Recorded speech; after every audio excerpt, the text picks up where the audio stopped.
오늘도 우리 교회를 찾으시고 각자 처소에서 살아계신 하나님께 예배하시는 우리 모든 성도님들께 하나님의 은혜와 평강이 함께 하시기를 주님의 이름으로 축복합니다. 지난 시간까지 우리가 예수님의 비유에 대해서 살펴보았는데 오늘부터는 예수님께서 함께 하셨던 그 교회, 사랑과 애정을 가지고 계셨던 그 교회에 대한 주제로 이제 말씀을 나누려고 합니다. 특별히 팬데믹 시대를 지나면서 교회의 본질은 무엇이고 또 어떤 교회가 되어야 하는지, 또 하나님께서 주신 이 교회에 대한 소중함과 또 그 의미를 기억하는 그런 말씀들을 이제 함께 나누려고 합니다. 오늘날 신앙을 가진 사람들이라면 교회에 대한 고민이 다 있습니다. 교회에 대한 고민이 다 있죠. 우리가 왜 여러분 교회 때문에 고민을 해야 됩니까?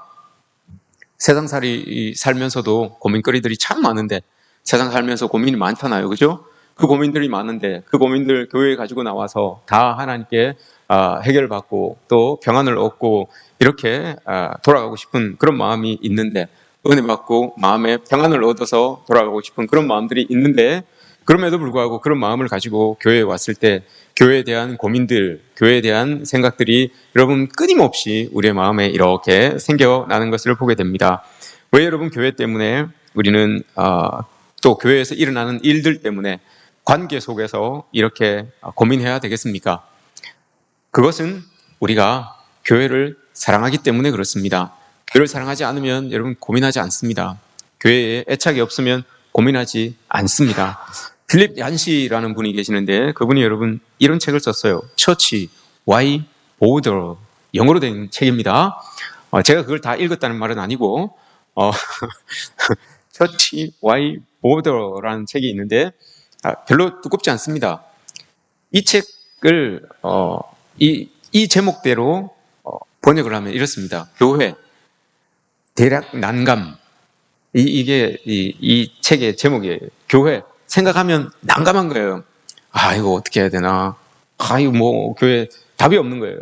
필립 얀시라고 하는 분이 봤을 때 교회죠. 근데 이게 이제 우리나라에서 번역이 됐어요. 교회 이 처치 와이 보더라고 하는 이것을 제목을 이렇게 달았습니다. 교회, 나의 고민, 나의 사랑이라고 이렇게 제목을 달았습니다. 이 내용은 그런 거예요. 교회가 왜 나에게 고민을 주느냐, 내가 왜 교회를 가지고 고민을 해야 되느냐, 그 고민으로 인하여서 교회에 대한 이 사랑, 이것이 더 식어지는 것은 아닐까, 이런 내용들이 쭉 담겨져 있는데 결론은 그겁니다.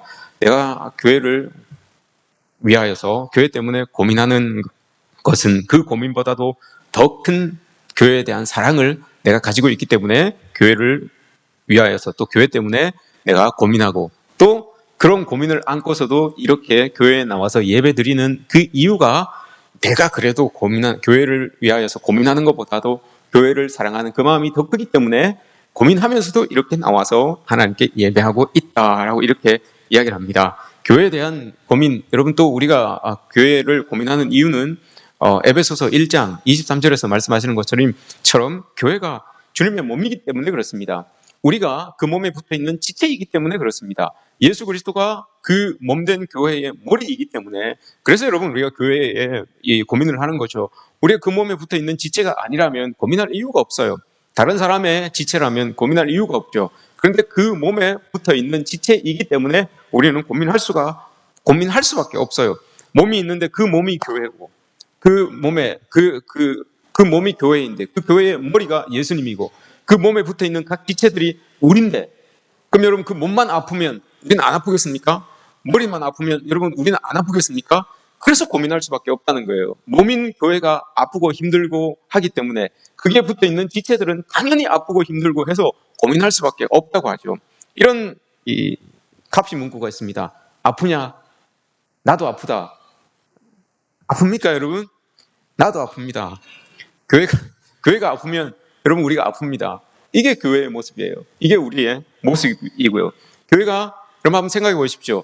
이런 말을 했을 때 여러분들이 별로 기분이 나쁘지 않고 뭐 아무렇지 않다라고 하면 여러분들은 교회의 지체가 아닐 수 있습니다. 판단해 보십시오. 교회가 여러분 세상 속에서 교회의 거룩성을 잃고 더럽혀지고 또 세상에서 맛을 잃어버린 소금처럼 버려져서 사람들의 발에 막 밟히는 모습을 봅니다. 손가락질을 당하고 욕을 먹는 교회의 모습을 봅니다. 그럴 때 여러분들의 마음이 여러분 어떻습니까? 별 아무렇지 않습니까? 아마 대부분의 목회자나 모든 성도는 예외 없이 기분이 좋지 않을 겁니다. 내가 교회의 몸이기 때문에 그래요. 그 몸에 붙어있는 지체이기 때문에 그렇습니다. 그렇지 않다면 아무렇지 않죠. 근데 이런 교회를 위해서, 이런 교회를 놓고 이제 많은 이 목회자들이 고민을 합니다. 팬데믹 시대를 지나면서 이 교회가 과연 이전 모습으로 회복될 수 있을지, 또 앞으로 교회의 본질을 어떻게 찾아가야 될지, 또 더 목회 방향은 어떻게 제시를 해야 될지, 이 팬데믹 상황이기 때문에 여러분 많은 목회 변화가 여러분 많이 있어졌습니다. 성도들도 신앙생활을 하는 방법이 여러분 많이 달라졌어요. 거기에 발맞춰서 어떻게 예수 그리스도, 복음, 십자가 이걸 경고해야 되며 그걸 붙들고 살아갈 수 있게 만들까? 이게 여러분 목회자들의 한동안의 고민이었습니다. 지금도 여전히 고민하고 있죠. 앞으로 어떻게 교회를 또 어떤 존재로 이 교회의 모습을 세워 나가야 되느냐, 이런 고민들이 여러분 다 있습니다. 근데 많은 목회 전문가들이 이야기를 해서 뭐 긍정적인 답도 있고 부정적인 그런 전망들도 나옵니다. 그러나 우리 교회는 제가 목회하고 있기 때문에 여러분 우리 교회에 대한 고민은 제가 합니다. 저도 합니다. 그래서 저도 나름대로 목회 전문가들 말고요, 막 전문가들이 어떻게 해서 그렇게 내놓은 그 대답 말고, 그 방안 말고 저도 나름대로 우리 교회에 목회를 하면서 우리 교회가 더 은혜롭게, 더 하나님 안에서 똘똘 뭉쳐서 살아갈 수 있는 그 방법을 제가 비전문가의 모습으로, 그렇지만 우리 교회를 담당하는 담임 목사의 마음으로 우리 교회를 위해서 여러분 제가 방안을 하나 탁 알아냈습니다. 여러분 이거 소리 들으면 깜짝 놀랄 거예요 아마. 제가 얻은 답이 있습니다. 이 답이 뭐냐? 교회는 하나님께서 지키시고 하나님께서 회복시키신다, 이겁니다. 여기에만 여러분 우리가 목숨 걸고 이것만 붙들고 있으면 제가 아무리 설교를 잘하고 반대로 아무리 설교에 죽을 써도 하나님께서 붙들으시고 하나님께서 잡아주시면, 하나님이 살아계신 하나님으로 우리 교회를 지켜주시면 여러분 까딱없는 교회, 어려운 중에도 부흥할 수 있는 그런 교회가 될 줄 저는 믿습니다. 교회가 교회 될 수 있고 어려운 시기 가운데서도 교회가 교회로 존재할 수 있는 것은 예수님께서 여러분 교회의 주인이시기 때문에 그렇습니다. 우리가 여러분 뭐 어려운 중에 우리가 부지런을 떨어서 그래서 교회 나와서 이렇게 하고 이것 때문이 아니라, 그렇게 할 수 있도록 여러분 하나님께서 여러분들의 마음을 쿡쿡 찔러주고 계시기 때문에 여러분들이 이렇게 이곳에 나와서 예배를 드리면서 하나님께 영광을 돌리는 것 아닙니까? 예수님께서 자신의 몸을 희생하셔서, 십자가에서 희생하셔서 우리를 구원하셨듯이 여러분 하나님을 우리가 주인 삼고 있으면 이 땅에 상처 입은 교회를 주님 가만두지 않으십니다. 그곳에 찾아와 주셔서 하나님의 그 피 묻은 손으로 우리를 어루만져 주셔서 그 교회를 다시 회복시켜 주시고 다시 하나님의 몸으로 이 교회를 만들어 주실 것입니다. 이 믿음 가지고 여러분 우리가 신앙생활을 했으면 좋겠습니다. 그렇다면 여러분 교회에서 하나님이 주인이 되신다, 하나님께 모든 것을 맡겨드린다라고 하는 이 뜻이 여러분 뭐겠습니까? 그것은 교회가 딴 거 없어요. 하나님을 의지한다, 이 의미입니다. 하나님이 교회를 이끌어 가시도록 우리의 모든 것들을 여러분 하나님 앞에 다 내어드린다는 그런 의미입니다. 교회가 새로이 회복되기 위해서는 그 시작이 여러분 여기로부터 기인돼야 되는 거예요. 하나님을 주인 삼아, 살아계신 하나님을 주인 삼아 그 하나님 앞에 우리의 모든 것을 딱 내려놓고 거기에서부터 뭔 회복을 하든지 갱신을 하든지 이게 시작이 되어야 된다는 겁니다. 여러분 당연한 이 밤임에도 불구하고 우리가 이걸 잊고 살아갈 때가 너무너무 많습니다. 하나님이 나의 주인 되시고 하나님께 모든 걸 맡기고 그렇게 주인 하나님의 이끌림 받아서 살아가야 된다라고 하는 지극히 정답인데, 지극히 보편적인 정답인데 이걸 우리가 우리의 삶에서, 우리의 신앙생활에서 잊고 살아갈 때가 참 많습니다. 왜냐하면 하나님이 보이지 않아요. 그러나 보이는 힘 가진 것들이 많이 있어요. 보이는 물질이나 보이는 사람이나 보이는 일이나 이런 것들을 여러분 자꾸 우리 앞에, 우리 교회 앞에 앞세우려고 해요. 보이지 않는 하나님은 뒤로 물리시고 보여지는 그런 것들, 물질들, 사람들, 힘들 이런 것들을 교회 앞에 자꾸 세우려고 하니 교회가 그럴수록 더 힘들어지고 그럴수록 더 어려워지게 되는 것을 보게 됩니다. 보여지는 자신을 교회 앞에 세워서 하나님께 주도권을 맡긴 것이 아니라 내가 주도적으로 뭔가를 해보려고 하는, 이렇게 될 때마다 교회가 더 어려워지고 더 힘들어진다는 것을 우리는 기억하고 깨달아야 됩니다. 모든 교회의 역사를 봤을 때도 여러분 그렇습니다. 사람들이 전면에 서고 좋은 힘있고 능력 있는 사람들이 교회 전면에 설 때 교회는 여러분 부흥할 것 같았지만, 더 세상에 복음을 더 전파할 수 있었을 것 같았지만 여러분 반대의 모습입니다. 교회가 더 힘들어지고 더 어려워진 그런 모습들이 있었어요. 왜냐? 하나님께 주도권을 맡기지 못하고 힘을 가지고 있는 보이는 사람들이 주도권을 가지고 교회를 이끌어 가려고 하니, 그럼 그게 사람의 힘이 하나님의 능력이 아니라 사람의 힘이 그렇게 나타나는 교회에서는 하나님의 능력이 나타날 수가 없는 거예요. 교회의 머리이신 예수님, 몸을 이루는 교회, 그 몸에 붙어있는 많은 지체들, 이게 여러분 우리 교회론의 삼위일체 아니겠습니까? 이렇게 여러분 우리가 교회를 아끼고 사랑하고 교회를 향하여서 우리의 계획들을 이렇게 하나님께 맡기고 나가는 것, 이게 여러분 중요하다는 거죠. 그 오늘 우리가 읽은 본문에서 여러분 이 교회에 대해서 또 교회론의 삼위일체에 대해서 오늘 우리가 읽은 이 본문에서 이제 자세하게 이야기를 해주는 겁니다. 마태복음 16장. 마태복음 16장은 여러분 마태복음의 봉우리예요. 봉우리. 제일 꼭대기예요. 제일 중요한 내용이 여기에 딱 담겨져 있다는 그 말입니다. 예수님께서 제자들과 오늘 본문의 배경은 가이사랴 빌립보입니다. 가이사랴 빌립보는 이스라엘 제일 북쪽에 있는 땅이에요. 갈릴리 위쪽에 있는 땅이죠. 근데 당시만 해도 이 이스라엘이 여러분 세 등분으로 나눠져서 분봉왕들이 다스렸어요. 유대 지역은 우리가 아는 아킬레오가 다스렸고, 갈릴리 지역은 안티파스라고 하는 사람이 다스렸고, 그리고 그 윗지방은 오늘 나오는 빌립이라고 하는 사람이 다스렸어요. 이 사람들은 다 분봉왕이에요.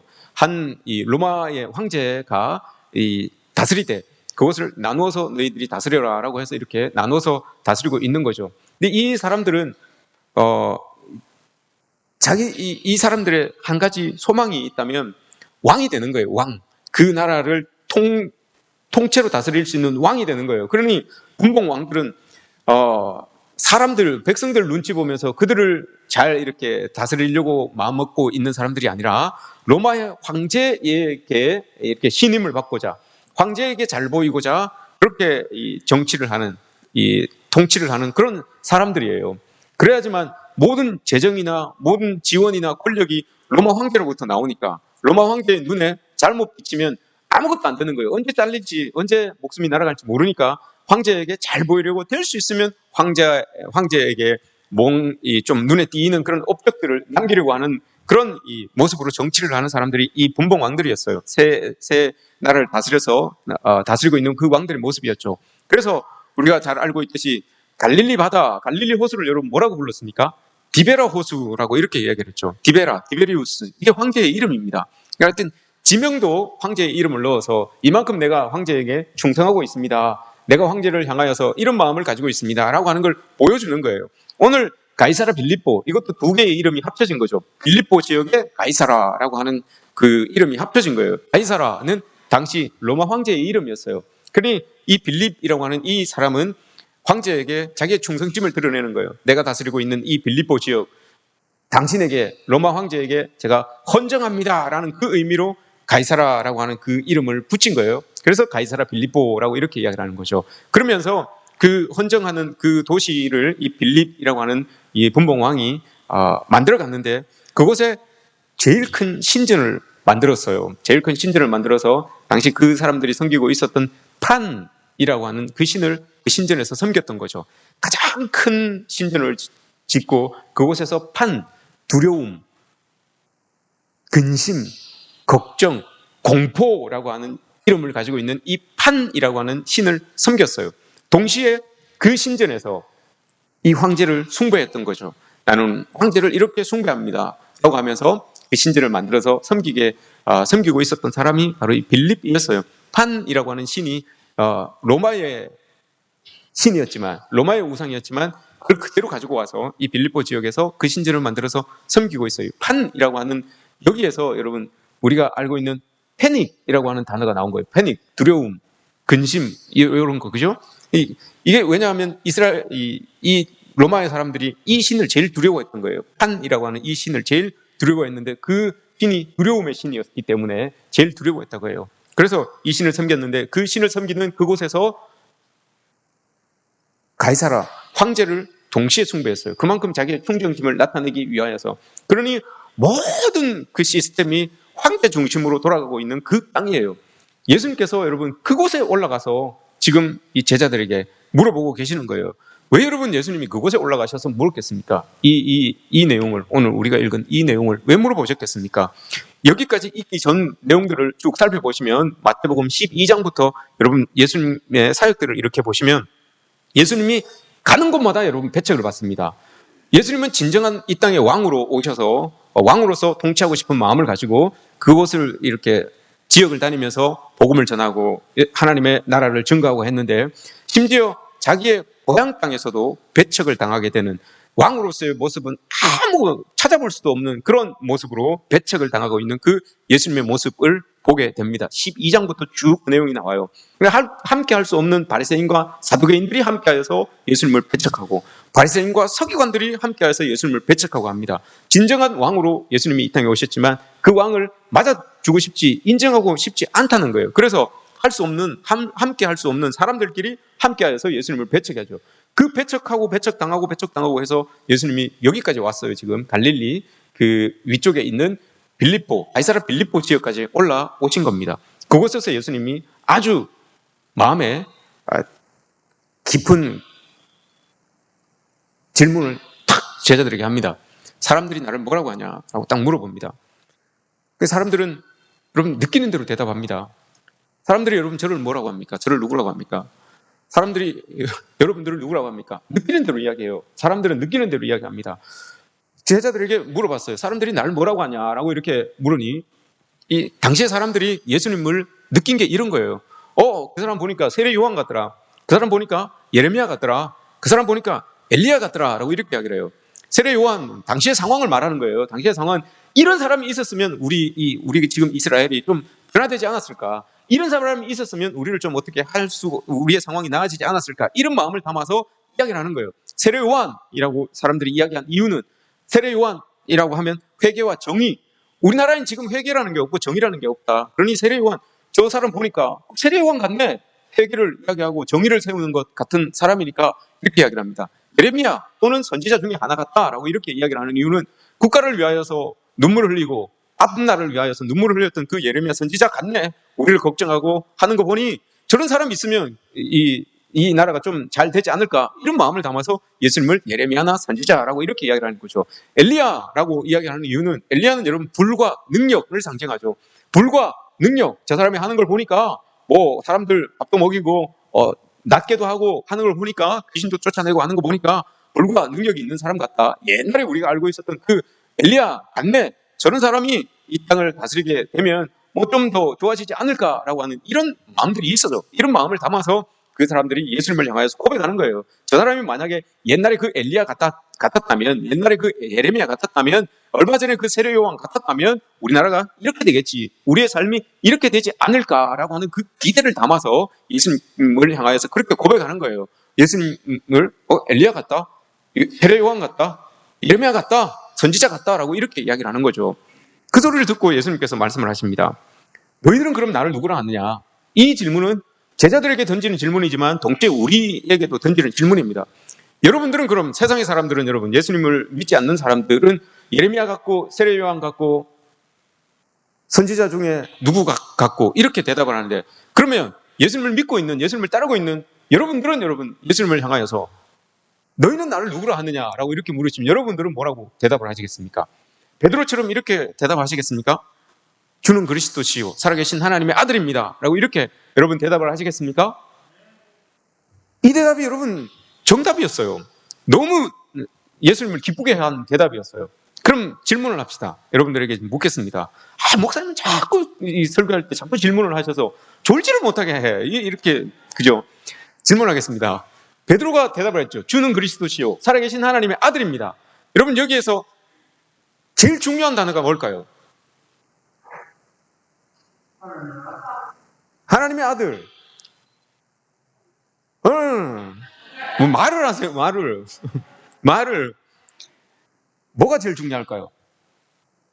주는 그리스도시요 살아계신 주는 그리스도시요 살아계신 하나님의 아들. 이 다섯 단어 중에 여러분 오지선다인데 이거 못 맞춥니까? 25%인데 25%인데 모르겠습니까? 주는 그리스도. 네, 20명 살아계신 15명 하나님의 아들. 여기서 여러분 베드로가 방점을 딱 찍고 있는 것은 살아계신입니다. 살아계신 주는 그리스도시요 하나님의 아들 주님 그리스도. 이렇게 이거 다 바꿔도 돼요. 여러분 하나님의 아들 예수 그리스도, 그는 주. 다 바꿔도 돼요. 주님은 그리스도이신데 하나님의 아들입니다. 하나님의 아들 예수 그리스도. 다 바꿔도 돼요. 살아계신, 이게 빠지면 안 돼요. 여러분 베드로가 딱 이야기한 거는, 지금 세상 사람들이 예수님에 대하여서 이야기하는 사람들은 다 죽은 사람들이에요. 공통점이 다 훌륭했던 사람들이지만 다 죽은 사람들이에요. 그러나 베드로가 이야기하고 있는 이 예수 그리스도는 살아계신 하나님의 아들입니다. 살아계신 하나님의 아들입니다. 믿으시기 바랍니다. 여러분 우리가 믿는 그 하나님의 아들 예수 그리스도, 이분도 여러분 살아계신 하나님의 아들 예수 그리스도이십니다. 하나님이 여러분 죽은 하나님으로 우리가 믿고 있으면 여러분 우린 신앙생활 할 필요가 없어요. 죽은 하나님을 섬기는데 여러분 우리가 왜 죽은 하나님을 섬기면서 여기에 나와서 예배를 드립니까? 그런데 우리가 그리스도인임에도 불구하고 살아계신 하나님을 믿는, 그 하나님의 아들을 믿는 사람들임에도 불구하고 하나님이 죽은 것처럼 그렇게 여러분 우리가 살 때가 참 많아요. 그렇게 고민에 빠져서, 그렇게 걱정에 빠져서 살아갈 때가 참 많아요. 마치 죽은 하나님을 섬기는 그리스도인들처럼. 루터가 여러분 꼭 이랬죠. 루터가 자기가 로만 가톨릭과 늘 싸워야 되니까 너무너무 힘들었어요. 그래서 시리에 빠져서 내가 이거 해내겠나, 시리에 빠져서 잠자리에 이렇게 누워 있었어요. 막 모든 걸 다 끊고 누워 있었어요. 그랬더니 그 안에 카타리나가 소복을 입고 상복을 입고 엉엉 울면서 루터에게 들어왔어요. 루터가 깜짝 놀라갖고 누구 죽었어요? 여러분 누구 죽었어요? 막 물어본 거예요. 그랬더니 이 카타리나라는 이 아내가 그렇게 이야기를 해요. 하나님이 죽었어요. 그렇게 또 이야기를 한 거예요. 그랬더니 루터가 아니 당신은 지금 무슨 말씀을 하시는 거예요? 살아계신 하나님이, 전지전능하신 하나님이 왜 죽었습니까? 그 하나님은 영원무궁토록 살아계시는 분인데 그분이 왜 죽었습니까? 라고 이렇게 호통을 쳤어요. 루터가. 그랬더니 그 카타리나가 뭐라고 합니까? 하나님, 살아계신 하나님이라고 그렇게 믿고 있는 당신 보니까 하나님 죽은 것 같네요. 이렇게 이야기하는 거예요.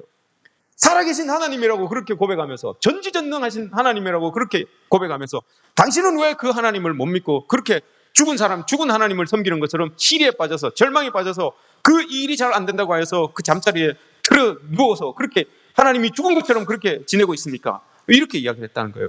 그래서 루터가 깜짝 놀라가지고 뒤통수 한 대 맞은 느낌으로 일어나가지고 작곡을 했다고 합니다. 내주는 강한 성이요 방패와 병기 대신이, 그걸 곡을 썼다고 해요. 여러분 어떠신지요? 베드로가 주는 그리스도시요 살아계신 하나님의 아들입니다라고 이렇게 고백을 하셨는데, 고백을 했는데 그 고백이 여러분들의 고백이 되고 있습니까? 여러분 하나님이 정말 하나님의 아들을 여러분 믿고 계시는데 그 하나님의 아들이 살아계신 하나님의 아들임을 여러분 믿고 계십니까? 아니면 여러분 정말 죽은 하나님처럼 그렇게 여러분 우리가 하나님을 믿고 있는 건 아닌지 우리의 모습을 돌아보았으면 좋겠습니다. 이 고백 위에 예수님께서 말씀하시죠. 그 고백이 너무 놀라워서 이 고백 위에 내가 내 교회를 세우겠다라고 이렇게 말씀하셨어요. 교회는 여러분 이거예요.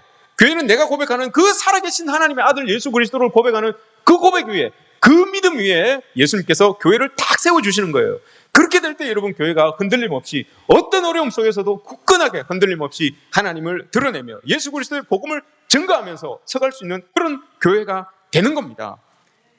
베드로가 여러분 이 고백을 했다고 해서 베드로 위에 여러분 교회를 세운다 이런 의미가 아닙니다. 여러분 베드로도 게바 반석이라는 의미를 가지고 있지만 예수님께서 지금 내가 그 교회를 반석 위에 세우겠다라고 이렇게 이야기를 하잖아요. 근데 게바라고 했던 그 반석이라고 하는 그 베드로라고 했을 때는 남자를 쓴 거고, 내가 반석 위에 교회를 세우겠다라고 했을 때는 여자라는 개념을 썼어요. 그러니까 헬라어는 똑같은 단어지만 남성이냐 여성이냐에 따라서 뜻이 달라져요. 개념이 달라져요. 근데 베드로라고 할 때는 남성 게바라는 말을 썼고, 내가 그 반석 위에 교회를 세우겠다라고 했을 때 그것은 여러분 게바라고 하는 남성이 아니라 여성을 썼어요. 그러니 이건 다른 거예요. 그러면 이 반석이라고 하는 건 뭐냐?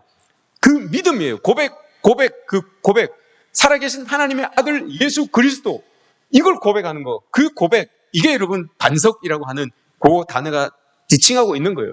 그 고백 위에, 우리의 고백 위에 하나님께서 교회를 딱 세울 때 어떤 상황 속에서도 흐트러짐 없이 그 교회가 세워져 나갈 수 있다라고 이렇게 말하는 거예요. 여러분 이 고백 위에 우리의 교회도 세워지기를 축복합니다. 살아계신 하나님의 아들 예수 그리스도가 통치하시는 그 교회, 살아계신 하나님의 아들 예수 그리스도가 다스리시는 그 교회에 그 믿음 위에 여러분 우리 교회를 딱 세우면 어떤 어려움 속에서도 흔들림 없이 이 교회는 든든히 서갈 줄 믿습니다. 여러분 보십시오. 이 교회, 그 교회 위에 딱 이 믿음의 고백 위에 예수님께서 교회를 딱 세우신다고 하셨습니다. 그럼 이게 얼마나 여러분 고맙고 감사한 일입니까?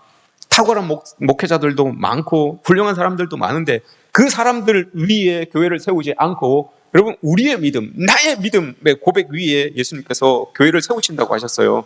사람 위에 교회를 세우면 분명히 여러분 어지러워지고 흐트러지고 흔들리고 불안해질 수밖에 없어요. 특정한 누구 위에 여러분 교회를 세우면 그렇게 될 수밖에 없습니다. 근데 여러분 교회는 예수님께서 말씀하셨잖아요. 그렇게 누구 위에 특정한 사람 위에 교회를 세우는 것이 아니라 신앙 고백 위에, 내 고백 위에, 너의 그 믿음의 고백 위에 내가 교회를 세우겠다라고 이렇게 이야기를 합니다. 교회가 여러분 나 없으면 안 될 것 같이 생각하시는 그런 분들도 계시지만 여러분 그런 분들이 계시다면 교회의 주인이 살아계신 하나님이고 또 그 교회의 머리가 예수님이심을 아시기 바랍니다. 그렇게 되면 여러분 우리가 교회에서 어떻게 교회를 섬겨 나가야 되는지 우리가 알 수가 있죠. 여러분 이 믿음을 떠나지 않는다면 교회가 흔들림 없이 주의 능력을 나타낼 수 있는 그런 교회가 될 수 있습니다. 이러한 교회에 하나님께서 선물을 하나 주세요. 이러한 교회, 하나님의 그 믿음의 반석 위에 교회를 이렇게 세우시면 그 교회는 어떤 교회가 되느냐? 음부의 권세가 이기지 못하는 교회가 되는 거예요. 음부의 권세가 이기지 못하다. 여러분 음부의 권세가 뭡니까? 음부의 권세가 이기지 못하는 그런 교회가 된다고 했는데 우리 교회가 여러분 음부의 권세가 이기지 못하는 교회예요. 여러분들의 가정이 여러분들의 자신이 음부의 권세가 이기지 못하는 그런 교회란 말입니다. 그러면 음부의 권세는 여러분 뭡니까? 다른 번역을 보면 우리는 음부의 권세다 이렇게 이야기를 했지만 다른 번역을 보면 음부의 권세, 지옥의 문이 너를 가두지 못할 것이다 라고 이렇게 말합니다. 지옥의 문이 너를 가두지 못할 것이다. 지옥의 문이 너를 가두지 못할 것이다. 그 지옥은 우리가 죽어서 영원히 죄지어서 가는 그 지옥도 이야기하지만 이 땅에서 여러분 지옥만큼 우리를 괴롭게 하는 것들이 있어요. 지옥만큼 우리를 가두고 우리를 놓아주지 않는 것들이 있어요. 지옥만큼 벗어나고 싶은 것들이 있어요. 그것들이 여러분 내가 살아계신 하나님을 믿고 그 하나님 위에 예수 그리스도 그 믿음 위에 나의 신앙생활을 다 펼쳐나갈 때에 그 모든 것들, 지옥처럼 나를 꼭 붙들고 있는 것들, 이 모든 것들을 다 끊어낼 수 있는 권세를 우리에게 주신다고 했어요. 음부의 권세처럼 지옥문처럼 우리를 꽉 가두고 있는 것들이 여러분 우리에게 있어요. 출애굽하려고 했던 이스라엘 백성들을 가로막았던 그 바로 같은 존재들이 여러분 있어요. 우리의 삶 가운데 그렇게 하나님의 뜻을 가지고 벗어나려고 하고 하나님을 향하여서 나아가려고 하지만 바로처럼 여러분 우리를 꼭 붙들고 안 놔주는 그런 상황들이 있어요. 사람들이 있고 처지가 있어요. 꾸역꾸역 나가지만 끝까지 따라와서 여러분 다시 잡아드리려고 그 지옥문으로 가다드리려고 하는 그런 상황들이 우리에게 있어요. 우리 처지들이 그런 처지들이 있어요. 우리의 주변에도 그런 모습들이 여러분 너무나 많습니다.